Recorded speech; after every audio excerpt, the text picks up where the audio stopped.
That was the distance between where Rosa Espinoza stood and the $20,000 her daughter needed.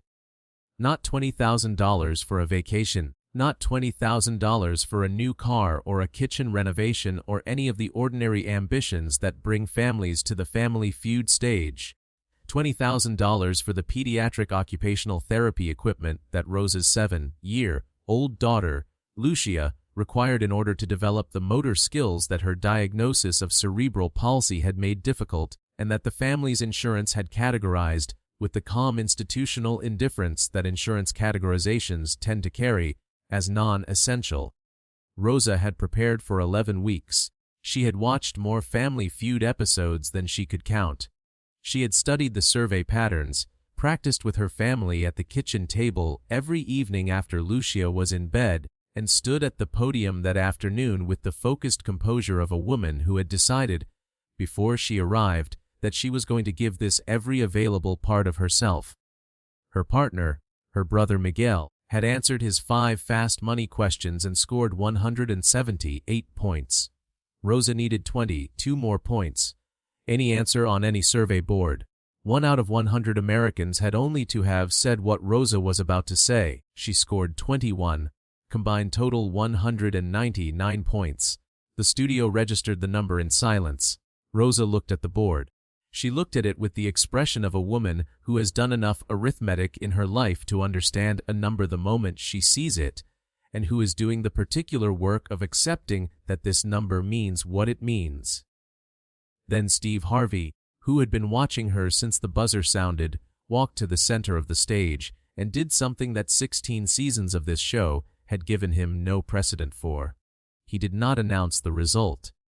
He did not move to the closing remarks. He did not follow the format that 16 years of professional muscle memory had made instinctive. He stopped. He looked at Rosa. He looked at the scoreboard. And then he looked at the audience and said, in the voice he used when the show had temporarily ceased to be a show, "We are not done here." Rosa Espinoza was 39 years old and had grown up in San Antonio, Texas, the eldest of 4 children born to parents who had emigrated from Mexico in the early 1980s with the specific combination of courage and practicality that first-generation families carry as a structural characteristic. Her father had worked in construction. Her mother had cleaned offices. Both of them had worked with the understanding, expressed more through daily example than through explicit instruction, that the purpose of their work was not their own comfort, but the expanded possibility of their children's lives. Rosa had absorbed this understanding so thoroughly that by the time she was an adult it had ceased to feel like a philosophy and had simply become the way she oriented herself toward the world. She had become a medical interpreter, working in the hospital system in San Antonio across 23 years in a role whose specific demands, linguistic precision, cultural fluency, emotional steadiness in the presence of difficult news, had shaped her into the kind of person who could hold complexity without being undone by it. This was a useful quality to have brought to the years since Lucia's diagnosis. She had married her husband, Carlos, in 2009. Carlos worked as a paramedic, which meant their household was organized around 2 schedules that rarely aligned and 2 careers that routinely required each of them to manage their professional emotions with the discipline that proximity to human suffering and urgency required. They had been managing this for 15 years with the practiced, affectionate competence of a couple who had learned each other's rhythms well enough to function smoothly, even when they were rarely in the same room at the same time. Lucia had arrived in 2017, the second of their 2 children. Her brother Mateo was 4 years older, and her diagnosis had been confirmed at 18 months. When the developmental delays that Rosa had been noting with the specific attentiveness of a mother who pays close attention had been given a name, the name was spastic diplegia cerebral palsy, a form that primarily affected the lower limbs, that did not affect cognitive development, and that was, with the appropriate intervention applied consistently and early, a condition whose outcomes could be substantially improved. The words, "with appropriate intervention applied consistently and early," were the words that Rosa had underlined, figuratively, the moment she heard them. They were the words that had organized the subsequent 5 years of her life around a specific and non-negotiable objective, securing the appropriate intervention for Lucia, and ensuring that it was applied consistently and early. The intervention that Lucia's physical and occupational therapists had jointly recommended included a specialized adaptive equipment set, a therapeutic standing frame, a gait trainer, and a suite of fine motor development tools, whose combined cost approached $22,000 and whose insurance coverage, after 2 appeals and 1 review board submission, remained at 40%. The gap was approximately $13,000.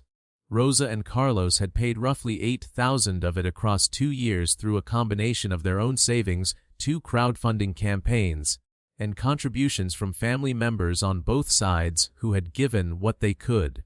The remaining $5,000 had proven resistant to the methods available to them because they had already applied all of the methods.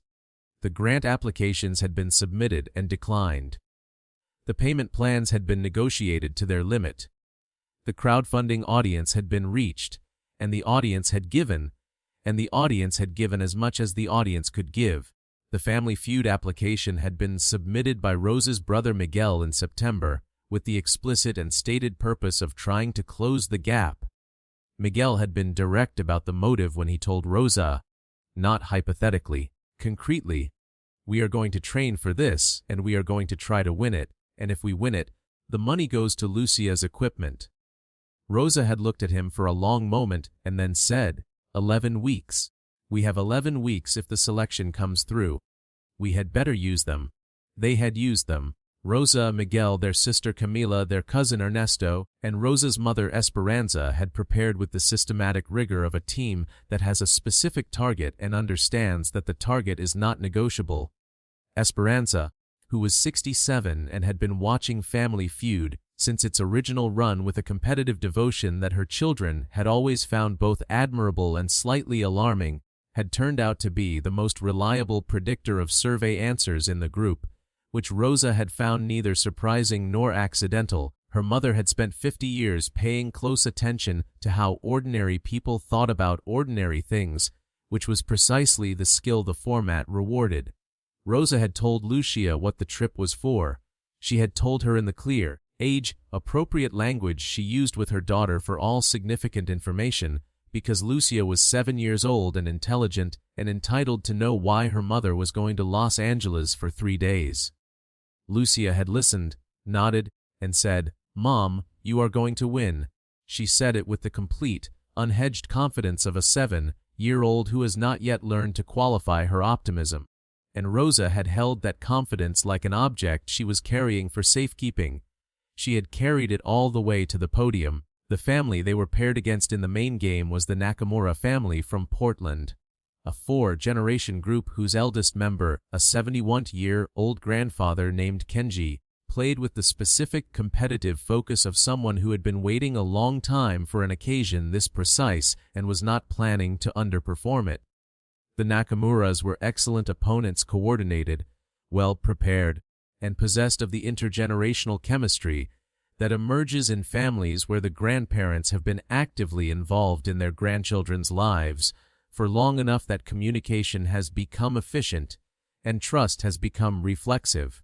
The main game between the Espinosa family and the Nakamuras had the quality of a genuinely close match where both sides were doing the work correctly and the margin shifted twice in the final 3 rounds.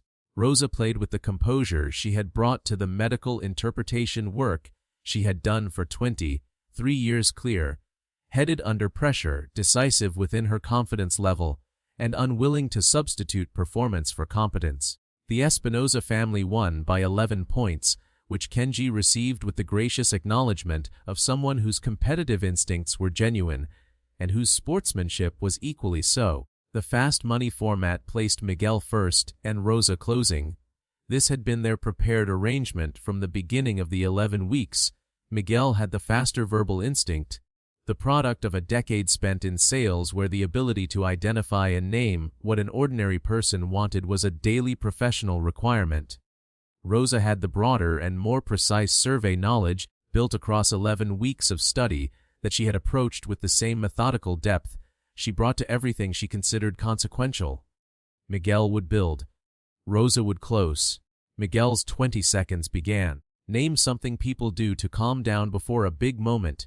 Miguel said, breathe deeply. Number 1 answer 40, 6 points. Name something a child might ask for every single day. Miguel said, a snack. Number 2 answer, 33 points. Name something that is harder than it looks. Miguel said, parenting. Number 3 answer 21 points. Name a word that describes a hospital waiting room.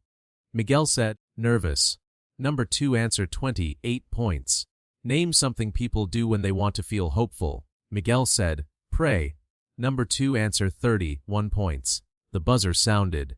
Miguel's total, 159 points. The applause was warm. 159 was a strong foundation.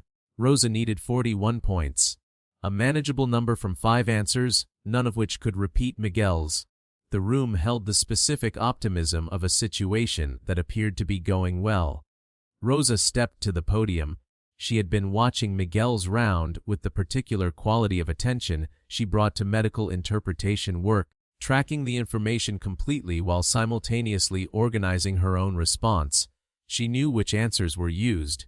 She had her alternatives arranged. She was ready in the precise sense of the word, not certain of the outcome, because certainty was not available, but prepared for the attempt. Her 20 seconds began. Name something people do to calm down before a big moment. She could not say breathe deeply. She said, close their eyes. Number 4 answer 9 points. Name something a child might ask for every single day. She could not say a snack. She said, to play outside. Number 3 answer 14 points. Name something that is harder than it looks. She could not say parenting. She said, balancing. The board did not reveal it. 0 points. A small sound moved through the audience. Name a word that describes a hospital waiting room.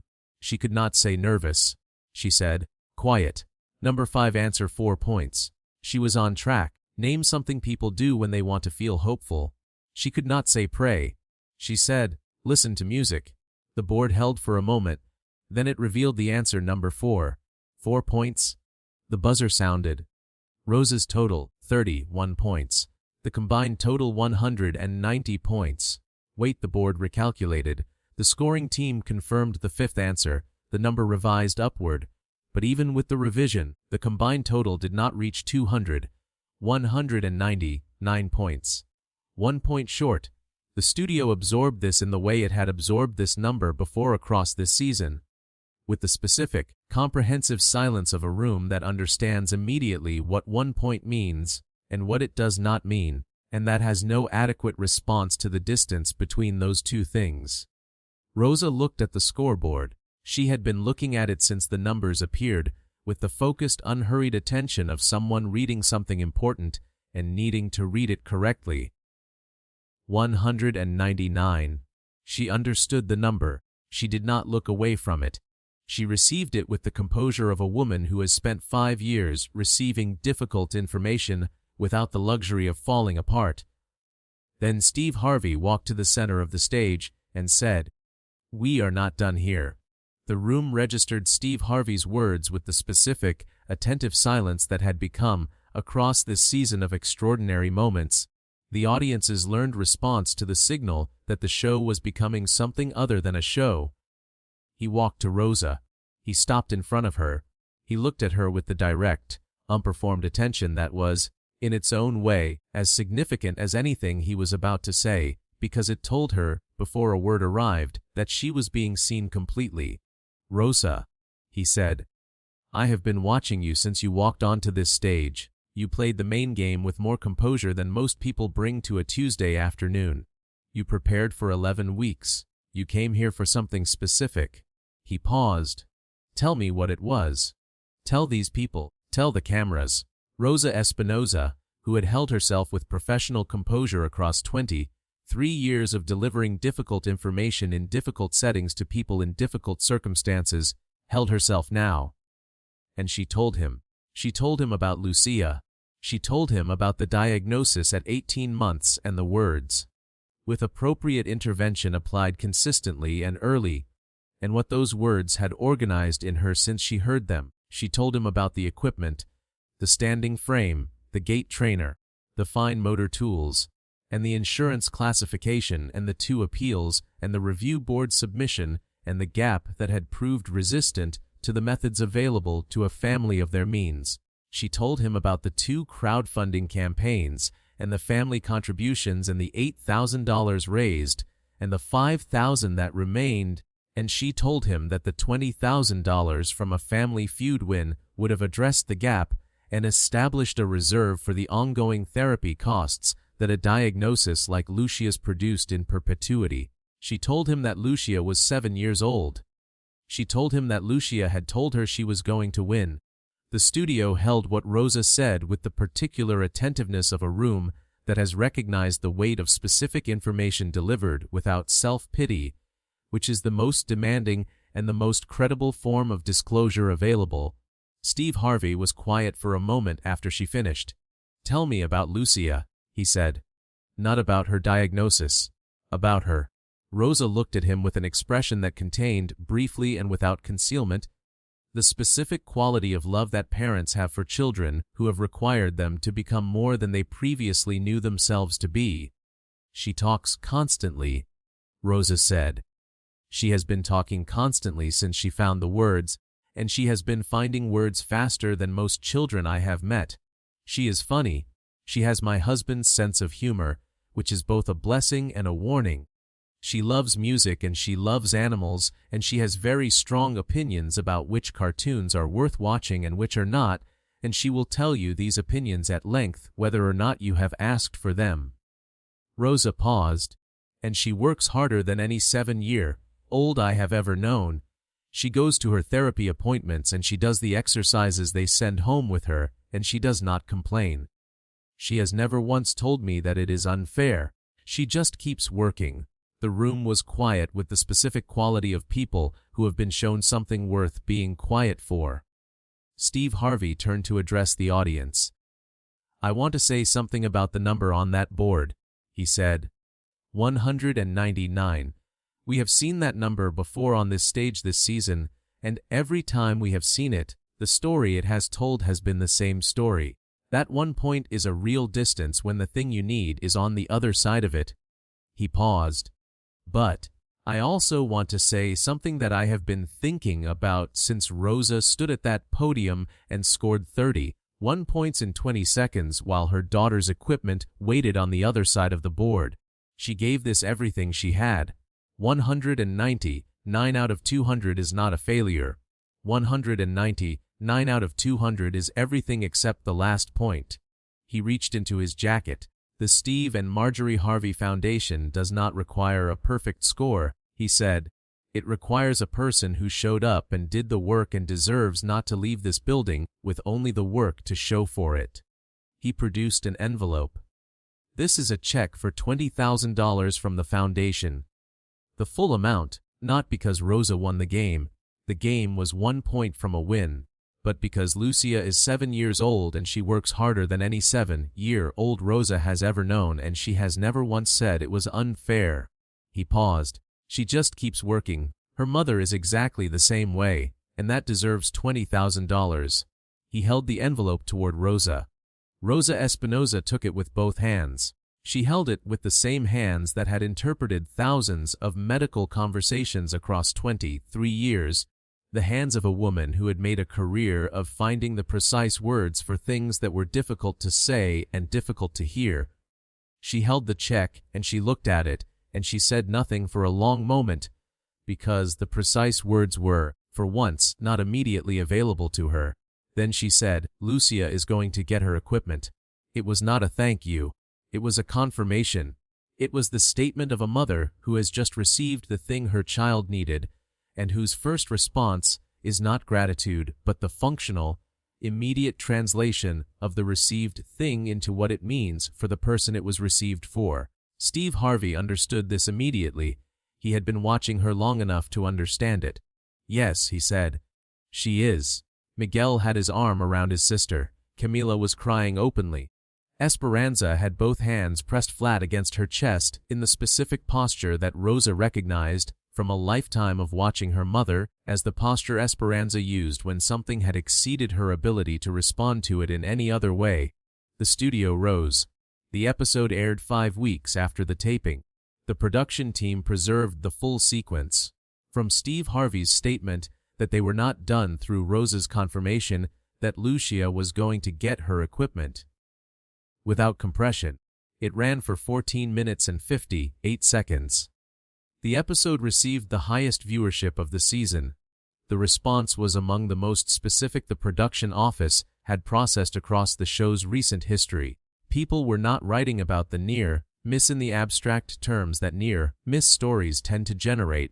They were writing about Lucia, about the specific detail of a 7-year-old who worked harder than any 7-year-old her mother had known and who had never once said it was unfair and who just kept working. Parents of children with disabilities wrote about recognition. Therapists and medical professionals wrote about the daily reality of the insurance classification system that had made Rosa's 5-year effort necessary. Families who had been on the same side of the same gap wrote about being seen. A coalition of pediatric disability advocacy organizations issued a joint statement in the week following the broadcast, citing the episode as a public illustration of what they had been documenting in policy papers for years, that the classification of therapeutic equipment as non-essential by insurance providers created financial barriers that fell disproportionately on families already managing the comprehensive demands of a child with a disability. The statement received more media coverage than any individual policy paper the coalition had previously published. Several news organizations followed up with broader reporting on the insurance classification issue. Rosa gave 2 interviews in the weeks following the broadcast. Both were conducted with the same precision she brought to medical interpretation. She said exactly what was accurate and nothing that was not. She was clear that the Foundation's contribution had closed the specific gap she had come to close, and she was equally clear that the gap should not have existed in the form it did, and that Lucia's situation was not unusual but representative, and that the families navigating similar situations without the benefit of a game show appearance and a Foundation intervention deserved the same outcome through the proper functioning of the systems designed to serve them. The equipment arrived 6 weeks after the taping. Rosa had placed the order the day after she returned from Los Angeles. The delivery was on a Tuesday morning. Lucia's occupational therapist had arranged to be present for the delivery and the initial setup, which had taken 2 hours and which Lucia had supervised with the focused interest of someone receiving a tool she has been waiting for and who intends to use it correctly. The therapist sent Rosa a message that evening that said, "She worked for 90 minutes without a break. I have not seen that in a first session." Rosa forwarded the message to Carlos, to Miguel, to Camila, to Esperanza. She did not add anything to it because nothing needed to be added. Mateo, who was 11 and had spent 5 years watching his sister work in the specific, observant way that older siblings watch younger ones, asked his mother that evening whether Lucia was going to be okay now. Rosa told him that Lucia had always been okay and that the equipment was going to help her become more of what she already was. Mateo thought about this and said that seemed like a good way to put it. Rosa said she thought so too. Steve Harvey followed up through the production team 8 weeks after the episode aired. When the update reached him, the equipment delivered, Lucia working for 90 minutes in her first session, the therapist's message. He was quiet for a moment before he responded. His response, relayed through the production team to Rosa, was 4 words. "Tell her I asked." Rosa told Lucia that the man from the television had asked how she was doing. Lucia, who had watched her episode 3 times and who had strong opinions about the cartoons worth watching and who had, accordingly, strong opinions about television in general, considered this for a moment with the seriousness she brought to questions that deserved it. "Tell him," she said, "that I'm working." Rosa relayed this back. Steve Harvey's response, when it came, was a single word: perfect. The advocacy work that the episode had inadvertently catalyzed continued. Rosa was invited to speak at a health equity conference in Houston in the spring, in a panel on insurance access and pediatric disability. She accepted. She prepared for the panel with the same systematic attention she brought to everything she considered consequential. She spoke for 20 minutes without notes, with the precision and the cultural fluency of 23 years of medical interpretation, and she said the thing that all of her preparation had been leading to, that the families who needed the appropriate intervention applied consistently and early were not exceptional cases requiring exceptional solutions. They were ordinary families requiring the ordinary functioning of systems that had been designed, imperfectly and incompletely, to serve them. The gap between what those systems promised and what they delivered was the gap she had spent 5 years closing by other means. She said this without anger, which made it more credible than anger would have made it, and without sentimentality, which made it more useful than sentimentality would have allowed it to be. She said it with the clear, measured precision of a woman who had learned, across 23 years of standing in the space between languages and between people who needed to understand each other and did not yet, that the most effective form of advocacy was the accurate description of what was true. Lucia turned 8 in October. Her birthday party had 11 children, a cake with a horse on it, because she had decided in September that horses were her current primary interest, and a photograph taken by Camilla of Lucia standing in her gait trainer with her arms out and her chin up in the specific posture of a child who has learned that standing upright is something she can do, and who has not yet decided to find this unremarkable. Rosa keeps the photograph on her desk at the hospital next to the Family Feud episode confirmation letter that she has not put away because she has not decided she should. Lucia is still working. She has never once said it is unfair. She just keeps working. Her mother is exactly the same way.